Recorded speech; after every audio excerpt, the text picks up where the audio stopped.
یہاں تو جمعہ کے لیے لوگ خطبے کے بعد انتظار کرتے رہتے ہیں، امام صاحب نماز کے لیے کھڑے ہو جائیں گے تو گھر سے نکلیں گے ہم۔ خطبہ بھی تمہارے لیے جمعہ کے واجبات میں سے ہے، اس میں ضروری ہے۔ بہرحال اللہ کریم نے اس میں سورہ جمعہ میں جمعہ کی نماز کے لیے فوراً اپنے ہاں سے نکلنے کا حکم فرمایا۔ صحابہ کا حال بھی یہی تھا۔ اور اس کے بعد اللہ فرماتا ہے جب نماز مکمل ہو جائے تو پھیل جاؤ زمین پر اور اللہ کا رزق تلاش کرو، بے شک اللہ تبارک و تعالیٰ بہترین رزق دینے والا ہے۔ منافقوں کے لیے بھی ایک پوری سورہ آئی ہے، سورۃ المنافقون، اور اللہ نے فرمایا اے محبوب جب آپ کے پاس منافق آئیں اور یوں کہیں گے نشہد انک رسول اللہ، وہ کہیں گے ہم گواہی دیتے ہیں آپ اللہ کے رسول ہیں، واللہ یشہد ان المنافقین لکاذبون، محبوب اللہ گواہی دیتا ہے کہ یہ منافق جھوٹ بولتے ہیں۔ وہ آپ کے سامنے آ کر کہتے ہیں کہ آپ اللہ کے رسول ہیں، لیکن اللہ گواہی دیتا ہے کہ یہ جھوٹ بولتے ہیں۔ آپ کو میں ایک بات بتاؤں، ایک جہاد میں حضور صلی اللہ تعالیٰ علیہ وسلم کے صحابہ سب گئے تھے، اس میں منافقین بھی اس وقت شامل ہو جاتے تھے۔ عبداللہ بن ابی جو منافقوں کا سردار ہے، جو جنگ احد میں 300 لوگوں کو لے کر الگ ہو گیا تھا، ایک غزوے سے واپس آ رہے تھے تو ایک کنویں پر صحابہ میں آپس میں تکرار ہو گئی، یعنی مہاجر صحابی تھے ایک اور ایک مدینے کے تھے، تو مدینے والے اور مکہ والے ان دونوں میں پانی کو نکالنے میں کوئی تکرار ہو گئی، تو وہ جو عبداللہ بن ابی تھا اس نے دیکھا اور کہا ان کی بہت ہو گئی ہے، مدینے میں آ کر کے اب یہ مدینے والوں پر قبضہ کر لیے اور اب تو اتنی ہمت ہو گئی کہ مدینے والوں کے ساتھ لڑائیاں بھی کرنے لگ گئے۔ تو عبداللہ بن ابی نے بھڑکایا، انصار کو جا کر کے بھڑکا رہا تھا کہ یہ مکہ سے ہجرت کر کے آئے اور دیکھو اب تمہارے لوگوں کو مارنے لگ گئے ہیں، یہ جھگڑنے لگ گئے ہیں۔ اور اس کے بعد اس نے باتوں میں یہ کہا کہ اب ہم مدینے جائیں گے تو ہم عزت والے لوگ وہاں جتنے ذلیل ہیں سب کو ہم نکالیں گے۔ اس نے کس کو کہا؟ حضور صلی اللہ علیہ وسلم کو اور ان کے صحابہ جو ہجرت کر کے آئے ان کو کہا جتنے ذلیل لوگ ہیں ہم ان کو نکالیں گے۔ یہ اس خبیث نے کہا تھا عبداللہ بن ابی نے۔ یہ باتیں چلنے لگیں اور عبداللہ بن ابی نے یہ کہا تو کچھ لوگوں نے سنا تھا، حضور تک یہ بات آئی نہیں تھی۔ اب مدینے کی طرف جب یہ قافلہ چلا تو بیچ میں عبداللہ بن ابی کا یہ بیٹے ہیں، عاشق رسول ہیں، باپ منافقوں کا سردار ہے، بیٹا پکا عاشق رسول ہے، مدینے کے باہر ہی اپنے باپ کا راستہ روک کر کھڑے ہو گئے۔ کہا میں نے سنا ہے کہ تم نے اللہ کے رسول اور ان کے ساتھی جو مہاجرین صحابہ ہیں ان کو کہا کہ ذلیل لوگوں کو تم مدینے سے نکالو گے۔ عبداللہ بن ابی جھوٹ بولتا تھا بہت، کہا کہ کس نے کہا، ایسی بات نہیں ہے، ویسی بات نہیں۔ تو اس کے بیٹے جو تھے انہوں نے کہا جس نے بھی کہا لیکن مجھے یقین ہے کہ تو نے کہا ہوگا۔ اپنے باپ سے وہ لڑتے رہے، کہا کہ نہیں میں نے ان کے لیے نہیں کہا، ان کے لیے نہیں کہا، میں فلاں کے لیے کہا۔ وہ ضد پر کھڑے تھے کہ میں اس وقت تک تجھے مدینے میں داخل ہونے نہیں دوں گا۔ اپنے باپ کو، مدینہ قریب ہے، اپنے باپ سے کہتے ہیں میں اس وقت تک مدینے میں داخل ہونے نہیں دوں گا جب تک تم اعلاناً یہ نہیں کہو گے کہ تم ذلیل ہو اور رسول اللہ عزت والے ہیں، جب تک تم یہ اعلان کے ساتھ نہیں کہو گے۔ بیٹا اڑ گیا اور منافقین کا سردار وہ کہنے لگا، حضور پاک صلی اللہ علیہ وسلم کے پاس آ کر شکایت کیا کہ یہ میرا بیٹا ایسا ایسا میرے متعلق کہہ رہا ہے، میں بھلا آپ کی تعریف کرنے والا آدمی، میں آپ کے گن گانے والا آدمی، مجھے یہ ایسا کہہ رہا ہے۔ تب آیتیں اتری، یہ پورے سورہ منافقون آ گئی۔ اللہ نے فرمایا یقولون لئن رجعنا الى المدینة لیخرجن الاعز منها الاذل وللہ العزت ولرسولہ وللمؤمنین ولکن المنافقین لا يعلمون۔ محبوب یہ منافقین کہتے ہیں کہ اگر ہم مدینے لوٹ آئے تو عزت والے لوگ ہم لوگ ان ذلیلوں کو نکالیں گے۔ خبردار، عزت اللہ کی ہے، عزت رسول کی ہے اور عزت ایمان والوں کی ہے، اور منافقین اس بات سے بے خبر ہیں، ان کو پتہ نہیں عزت کہاں ہے۔ نبی پاک صلی اللہ علیہ وسلم نے یہ آیت تلاوت فرمائی، پھر اس کے بعد اس منافقین کے سردار نے خوب چیخ چیخ کر کے کہا لوگوں سنو کان کھول کر کے، ہم ذلیل ہیں اور محمد اللہ کے رسول عزت والے ہیں اور ان کے ساتھی عزت والے ہیں۔ تب بیٹے نے راستہ چھوڑا مدینے میں آنے کا۔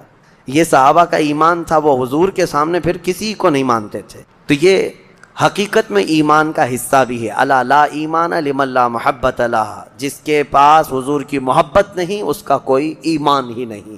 اسی کو اقبال نے بہت اچھے انداز میں کہا ہے، محمد کی محبت دین حق کی شرط اول ہے، لیکن تم سے اب سہا نہیں جاتا۔ ایک بار سوال کرنے کے بعد پھر دوسری بار وہ سوال کرے تو کہتے ہو بھولنے لگ گئے، باپ ہمارے بیمار ہو گئے ہیں، لوگوں کے سامنے نہیں لاتے، بے عزتی ہو جائے گی۔ اے میرے عزیزو، جس رسول نے فرمایا تمہاری جنت ان کے قدموں میں ہے، ہاں ماں کے قدموں میں جنت ہے اور باپ جنت کا دروازہ ہے میرے عزیزو۔ اس کے بعد اسی پارے میں جلدی عرض کر دیتا ہوں، اللہ تبارک و تعالیٰ نے بہت ہی اہم باتیں بیان فرمائی۔ فرماتا ہے وَقَضَىٰ رَبُّكَ أَلَّا تَعْبُدُوا إِلَّا إِيَّاهُ وَبِالْوَالِدَيْنِ إِحْسَانًا۔ تمہارے رب نے یہ فیصلہ فرما دیا کہ اللہ کے سوا تم کسی کی عبادت نہیں کرو گے اور اپنے ماں باپ کے ساتھ اچھا سلوک کرو گے۔ رب کے بعد اچھا سلوک کرنے کا حکم اللہ نے ماں باپ کے ساتھ کیا۔ اما یبلغن عندک الکبر احدہما او کلاہما، اگر ان دونوں ماں باپ میں سے کوئی ایک بڑھاپے کو پہنچا یا دونوں بوڑھے ہو گئے، فلا تقل لہما اف، ان کو اف تک نہ کہو، ولا تنہرہما، اور انہیں جھڑک کر بات نہ کرو، وقل لہما قولا کریما، جب بھی ان سے بات کرنا تو نرمی سے بات کرو۔ اکثر لوگ یہاں مات کھا جاتے ہیں، ہاں بہت سارے لوگ جوانی میں تو اپنے ماں باپ کی عزت کر لے جاتے ہیں، جب ماں باپ بوڑھے ہو جائیں اور تم جوان ہو گئے ہو اس وقت عزت کر کے دکھاؤ، یہ کمال کی بات ہے۔ پھر تمہیں سمجھ میں آئے گا کہ تم حقیقت میں مرد ہو یا نہیں ہو، ہاں حقیقت میں تمہاری پرورش کیسی ہے سمجھ میں آئے گا۔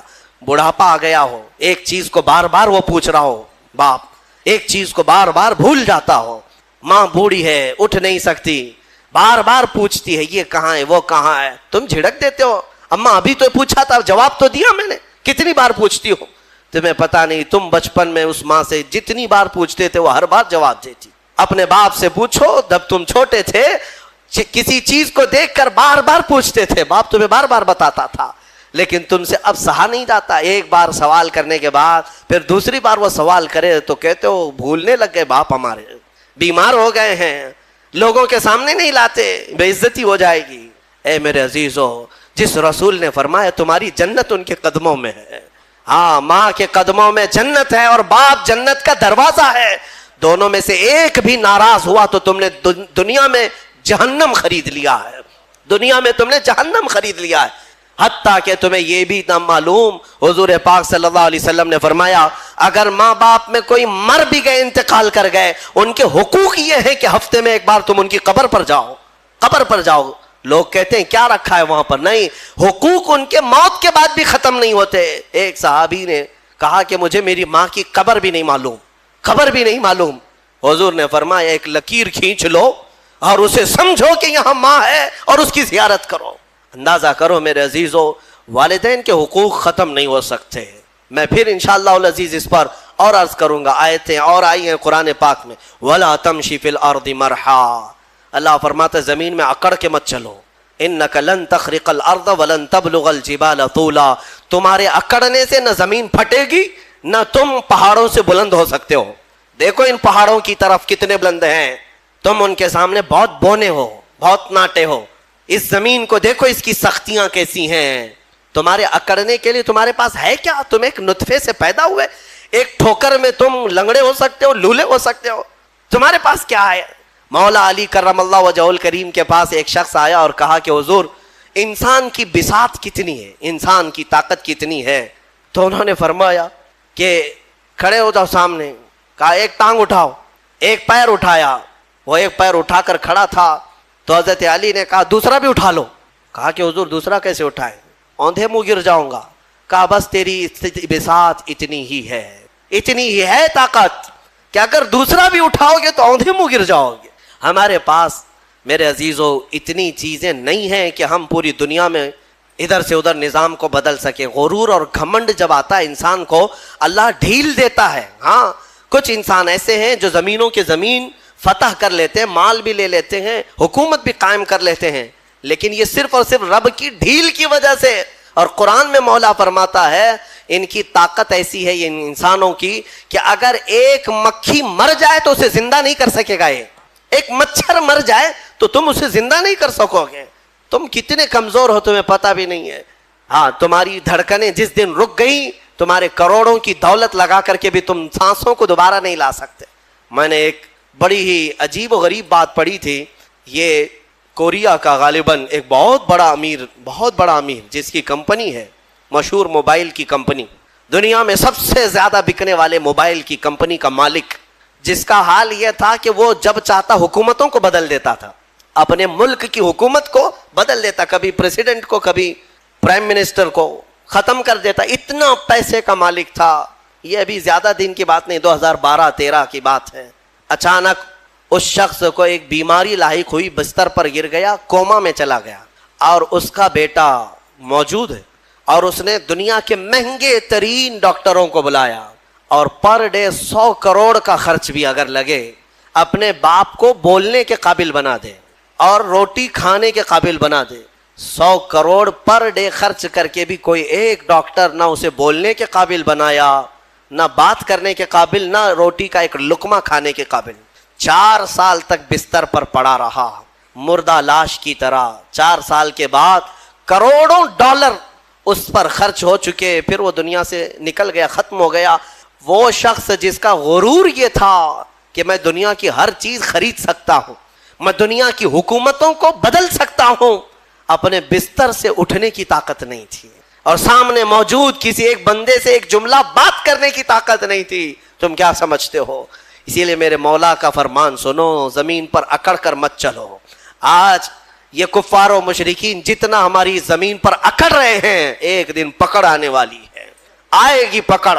ظالم اگر یہ سمجھتے ہیں کہ ان کے کاموں سے کوئی بے خبر ہے, سب کوئی نہیں دیکھ رہا ہے, اللہ رب العزت ہر کام سے باخبر ہے, دیکھ رہا ہے. تم ظلم کی انتہا کرتے جاؤ. غرور اور گھمنڈ آج نشہ کس کا؟ حکومت کا, تخت کا.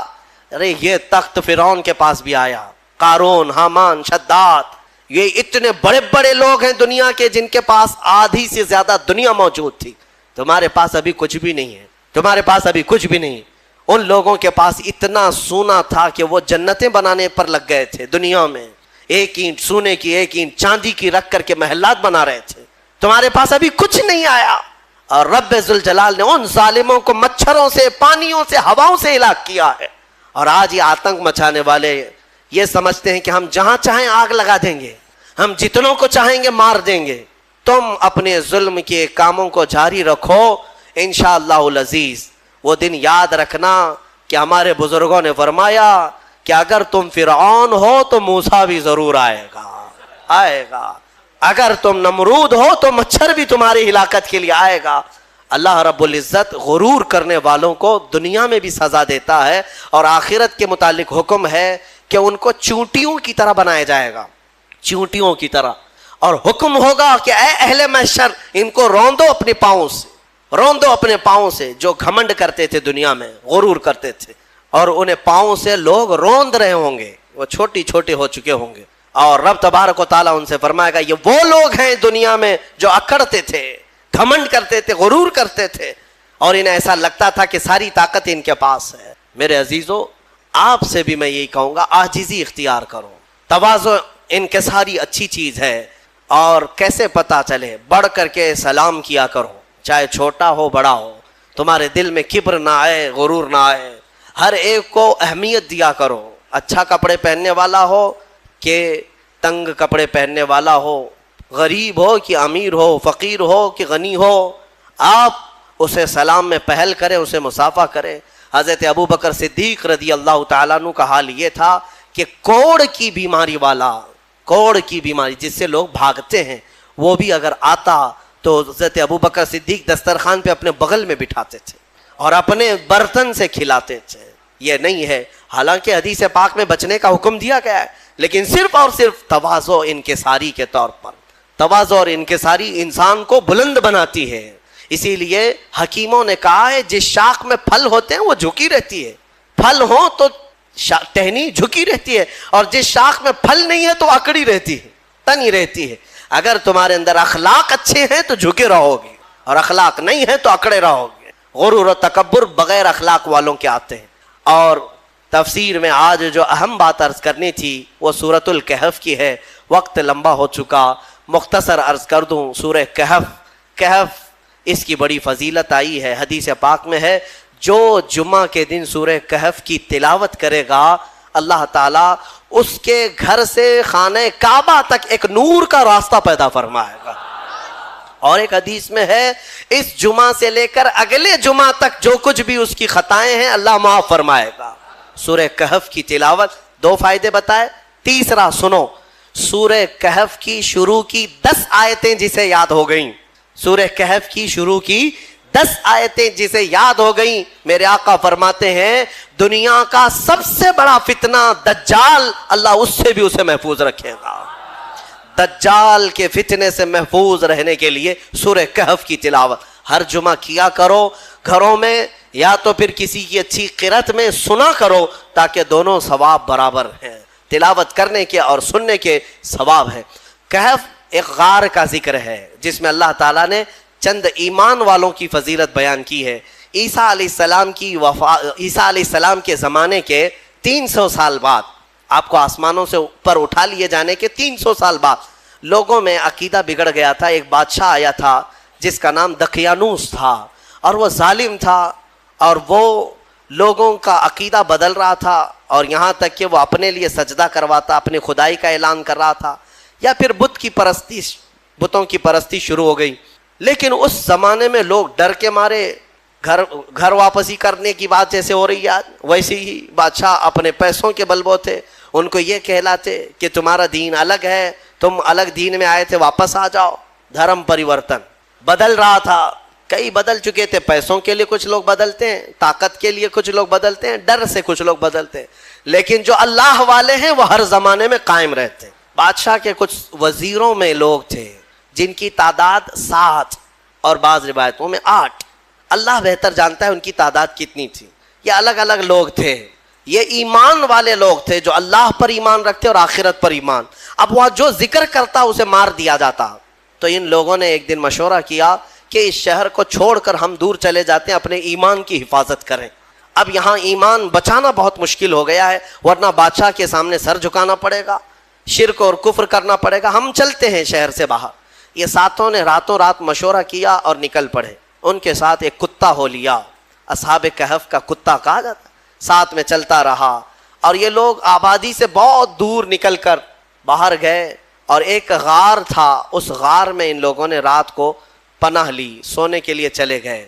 اور وہاں پر جب سونے کے لیے وہ لوگ گئے تو اللہ تعالیٰ فرماتا ہے فَضَرَبْنَا عَلَىٰ آذَانِهِمْ فِي الْكَهْفِ سِنِينَ عَدَدًا، ہم نے ان کے کانوں پر سالوں تک کے لیے نیند کو طاری کر دیا، سلا دیا ان کو رب تعالیٰ۔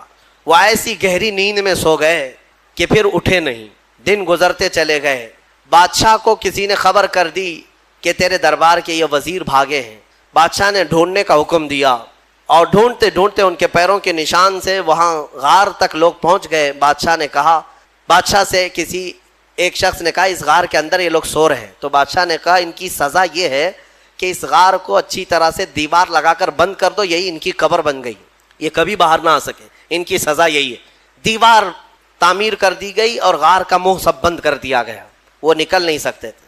اندر جیسے ہی وہ لوگ سو گئے، بادشاہ سزا دے کر چلا گیا۔ وہاں ایک چرواہا تھا، اس نے ان کا پورا واقعہ دیوار پر لکھ دیا، یہ کون لوگ تھے، ان کا نام کیا تھا، یہ کیوں اپنے شہر سے نکلے تھے، لکھ کر کے رکھ دیا۔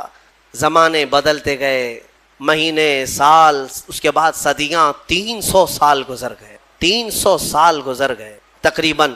300 سال کے بعد اللہ تبارک و تعالیٰ نے دوبارہ انہیں اٹھایا۔ وہ جب اٹھے تو آپس میں ایک دوسرے کو دیکھنے لگے، پوچھنے لگے کتنی دیر ہو گئی سو کر کے۔ کسی نے کہا ہم رات کو آئے تھے صبح ہو گئی ہے، کسی نے کہا صبح آئے تھے دوپہر ہوئی۔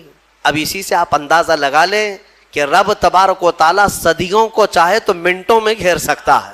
جب اصحاب کہف کے ایمان والوں کے لیے 300 سال آدھے دن کے برابر لگ رہے ہوں، تو میرے مصطفیٰ کے معراج کا سفر اگر وہ لاکھوں سال کا بھی ہو تو دنیا والوں کے لیے منٹوں کا کیوں نہیں لگ سکتا؟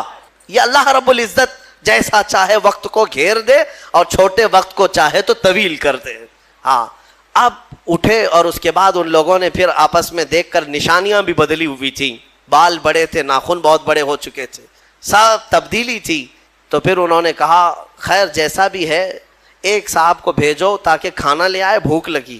تو ایک صاحب ان میں جو تھے ان کو کہا کہ چھپ کر کے جانا، کہیں بادشاہ کے کارندے دیکھ نہ لیں، ورنہ وہ ہمیں پکڑ لیں گے تو پھر اپنے دین میں واپس لے جائیں گے، یا تو پھر ہمیں ہلاک کر دیں گے۔ یرجموکم او یعیدوکم فی ملتہم، وہ اپنی دین میں ہمیں واپس لے جائیں گے، سنبھل کر جانا۔ پھر ایک صاحب نکلے پیسے لے کر کے، بازار میں گئے کھانا لینے کے لیے، کھانا خریدا اور پیسے دیا. ارے 300 سال پہلے کا سکہ تھا, کتنی بادشاہتیں آئی گئی. دکان والے نے دیکھا اور کہا یہ کیا دے رہے ہو؟ کہا پیسہ دے رہے ہیں. کہا یہ پیسے کہاں سے تمہیں ملے؟ کہا یہ ہمارے اپنے پیسے ہیں. دکان والے کو شک ہوا کہ اس کو شاید پرانا کوئی خزانہ ہاتھ لگا ہوگا, کیونکہ سونے کے سکے ہوتے تھے پہلے, چاندی کے سونے کے سکے, یہی کرنسی ہوتی تھی. یہ نوٹوں کی, یہ یہودیوں کی کرنسی جس کو آج ہم استعمال کر رہے ہیں. اصل جو کرنسی تھی وہ سونے اور چاندی کی ہوا کرتی. تو پھر دکان والے نے اس صاحب کو جو اصحاب کہف میں ہیں دکان پر ہی کھڑا کیا اور اندر سے جا کر کے بادشاہ کی پولیس کو خبر کر دیا. اس وقت جو بادشاہ تھا اس کا نام بیدروس تھا, وہ ایمان والا تھا اور وہ اللہ کی بارگاہ میں دعا کر رہا تھا. روز دعا کرتا تھا کہ اے مولا میری قوم گمراہ ہو رہی ہے, یا آخرت پر یقین نہیں کر رہی ہے, مرنے کے بعد دوبارہ زندہ ہونے پر یقین نہیں کر رہی ہے, تو کوئی ایسی نشانی دکھا دے کہ ان کا عقیدہ مضبوط ہو جائے. بادشاہ کی دعا پر اللہ تبارک و تعالیٰ نے دوبارہ ان کو زندہ کیا ہے. تو بیدروس کے پاس جب یہ خبر پہنچی کہ ایسا ایسا ایک شخص آیا ہے جو پرانے زمانے کے سکے لے آیا ہے, تو بادشاہ نے اپنی فوج کو ساتھ کر دیا کہ جاؤ اس شخص کے ساتھ, یہ کہاں سے آیا. جب یہ کھانا لینے آئے ہوئے صاحب نکل کر کے واپس پوری فوج کے ساتھ غار آ رہے تھے, تو اصحاب کہف نے کہا ہمارا ساتھی پکڑا گیا اور بادشاہ کی فوج آ رہی ہے ہمیں گرفتار کرنے. لیکن جو آئے وہ لوگ, ان لوگوں کو دیکھا تو سارے لوگوں نے اللہ کی بارگاہ میں سجدہ ریز ہو گئے. کہا اصحاب کہف کے بارے میں ان لوگوں نے سن رکھا تھا کہ کچھ لوگ ایسے تھے جو بادشاہ سے اپنا ایمان بچا کر چلے گئے تھے اور غار ان کے لیے قبر بنا دی گئی تھی, اور آج غار کھلا ہے اور اس میں یہ لوگ زندہ سلامت بیٹھے ہوئے 300 سال کے بعد زندہ سلامت بیٹھے. تو بادشاہ نے اپنی پوری قوم کو بلایا اور کہا کہ دیکھو وہ رب قدیر 300 سال کے بعد جب کسی کو بیدار کر سکتا ہے تو ہر انسان کو موت کے بعد دوبارہ زندہ ضرور فرمائے گا. عقیدہ آخرت کو زندہ کیا. اب اصحاب کہف دوبارہ اپنی غار میں گئے, کھانے ہونے کا مسئلہ تو ختم, اور دوبارہ ان کو نیند لگ گئی. اللہ نے پھر ان کو گہری نیند میں سلا دیا. جیسی ہی وہ سو گئے تو اصحاب کہف کا کتا بھی اسی طرح زندہ ہوا, اسی طرح پھر سویا. اب جو بیدروس تھا اس نے دیوار پھر سے بنا دی اور ان کا پورا واقعہ لکھا اور وہاں ایک مسجد بنائی, اور مسجد بنا کر وہ ڈیٹ, وہ جو دن تھا جس دن وہ اٹھے تھے, اس دن کو یادگار کے طور پر سارے لوگوں کو اعلان کیا کہ سال میں جب یہ دن آئے گا سب یہاں جمع ہوں گے اور اللہ کی عبادت کریں گے. اسی سے تو عرس کی شرعی حیثیت بھی ثابت ہوتی ہے. اولیاء اکرام کے عرس ہم جو مناتے ہیں قرآن پاک میں موجود ہے. اصحاب کہف جس دن سوئے جس دن اٹھے وہ تاریخ لکھ دی گئی. بہرحال اب اصحاب کہف کو دوبارہ جب اندر رکھا گیا تھا تو سونے کے تابوت بنائے تھے بادشاہ نے. یہ بیدروس نے سونے کے جنازے تابوت بنا کر اس میں ان کو لٹایا اور اندر رکھا. ایک ہی دن کے بعد وہ بادشاہ کے خواب میں آئے اور کہنے لگے کہ ہم دنیا سے بھاگ کر کے یہاں آئے اور تو دنیا ہمارے پاس لایا ہے, فوراً ہمیں اس سونے اور چاندی سے الگ کر. پھر دوبارہ ان کا غار کھولا گیا, پھر وہ سونے کے تابوت سے انہیں نکالا گیا اور پھر صاف مٹی میں انہیں سلایا گیا. یعنی میرے عزیزو اندازہ کرو ان 7 لوگوں کے بارے میں کہیں قرآن میں یہ نہیں ہے کہ وہ نبی ہیں, وہ شہید ہیں, وہ صدیق ہیں, نہیں, بلکہ مولا فرماتا ہے وہ 7 نوجوان تھے جنہوں نے اپنا ایمان بادشاہ سے بچا کر اللہ پر یقین کر کے غار میں پناہ لی. تو اللہ نے ان کا تصرف اور طاقت اتنی عطا کی کہ ان کی سونے کے بعد بھی وہ جس کے خواب میں جائیں چلے جائیں اور 300 سال بعد جب چاہیں بیدار ہو جائیں. اب جن کے بارے میں صاف ثابت ہے کہ امت مصطفیٰ کی یہ اولیاء ہیں, صدیق ہیں, شہید ہیں, تو کیا وہ اپنی قبروں میں زندہ نہیں ہو سکتے؟ اور اگر صدیق شہید زندہ ہیں تو میرا مصطفیٰ بھی اپنی قبر میں زندہ ہے. رسول پاک صلی اللہ علیہ وسلم کی زندگی پاک کو کیا سمجھ سکتے؟ اصحاب کہف کا یہ جو واقعہ ہے یہ قرآن پاک میں بیان کیا گیا. عزیزان گرامی اب بھی اصحاب کہف اپنی غار میں سو رہے ہیں, اب بھی سو رہے ہیں. یہاں تک کہ حدیث میں ہے ہر عاشورہ کی محرم کی تاریخ کو یعنی 10ویں محرم کو وہ کروٹ بھی بدلتے ہیں. اور قرآن یہ کہتا ہے کہ سورج بھی ان کے اوپر سے جاتا ہے. وہ غار ایسی کیفیت میں, لوکیشن ایسا ہے اس غار کا کہ سورج جب جاتا ہے تو دوپہر کے وقت آتا ہے تو سورج اس طرف کو ہو جاتا ہے ڈھلنے کے وقت, گرمیوں میں اس طرف, ٹھنڈیوں میں اس طرف, اور مولا تعالیٰ قرآن میں فرماتا ہے کہ اللہ تعالیٰ نے ہر موسم کی سختی سے ان کو محفوظ رکھا ہے. سورہ کہف میں دوسرے صفحے میں آپ پڑھ لیں. سورج کی تپش سے، بارش کی سڑن سے، ٹھنڈیوں کے گلانے سے اللہ ان کی حفاظت فرمایا. اور پھر فرماتا ہے وَتَحْسَبُهُمْ أَيْقَاظًا وَهُمْ رُقُودٌ، تم اگر ان کو دیکھو گے اللہ فرماتا ہے تو تمہیں وہ جاگتے ہوئے نظر آئیں گے. تَحْسَبُهُمْ أَيْقَاظًا وَهُمْ رُقُودٌ، جبکہ وہ سو رہے ہیں. وَنُقَلِّبُهُمْ ذَاتَ الْيَمِينِ وَذَاتَ الشِّمَالِ، اللہ فرماتا ہے ہم ان کو کبھی دائیں جانب کروٹ دیتے ہیں، کبھی بائیں جانب کروٹ دیتے ہیں. اور اتنا ہی نہیں وَقَلْبُهُمْ بَاسِطٌ ذِرَاعَيْهِ بِالْوَسِيطِ، اللہ فرماتا ہے اور ان کا کتا پالتی مار کر ان کے قریب میں بیٹھا ہوا ہے. یعنی چاروں پیر جیسے کتا کسی کی نگرانی میں بیٹھتا ہے. قرآن کہہ رہا ہے ان کا کتا چاروں پیر پھیلائے ہوئے ان کے پاس بیٹھا ہوا ہے. کتے کے بارے میں قرآن میں آیا جس کا نام بھی قطمیر، وہ کتا ابھی بھی بیٹھا ہوا ہے غار میں. اور رب تعالیٰ یہ بھی فرماتا ہے تم انہیں دیکھ نہیں سکو گے، اگر دیکھنے کی کوشش کرو گے لَوَلَّيْتَ مِنْهُمْ فِرَارًا وَلَمُلِئْتَ مِنْهُمْ رُعْبًا، تم پیٹ پھیر کر بھاگ جاؤ گے، ایسا رعب ہم طاری کریں گے. رعب طاری ہو جائے گا، کوئی دیکھ نہیں سکے گا وہ کس کیفیت میں ہے. اللہ ان کی حفاظت کر رہا ہے. اب میں اس پورے سورہ کہف کے بعد اخیر میں ایک جملہ ضرور کہنا چاہوں گا. عزیزان گرامی، اصحاب کہف ایمان والے تھے، ایمان والے تھے اور اللہ تعالیٰ کے محبوب بندے تھے. لیکن کتا کون سے ایمان والا ہے؟ کتا کون ہے؟ کتا تو ایک جانور ہے اور اس کے بارے میں حدیث میں آیا ہے سارے جانور قیامت کے دن ختم کر دیا جائیں گے، وہ معدوم کر دیا جائیں گے، ان کا وجود ختم کر دیا جائے گا. لیکن کچھ جانوروں کا ذکر میرے آقا نے حدیث میں فرمایا وہ جنت میں بھی جائیں گے. ان جانوروں میں اصحاب کہف کا کتا بھی ان کے ساتھ جنت میں جائے گا. اصحاب کہف کا کتا جنت میں جائے گا.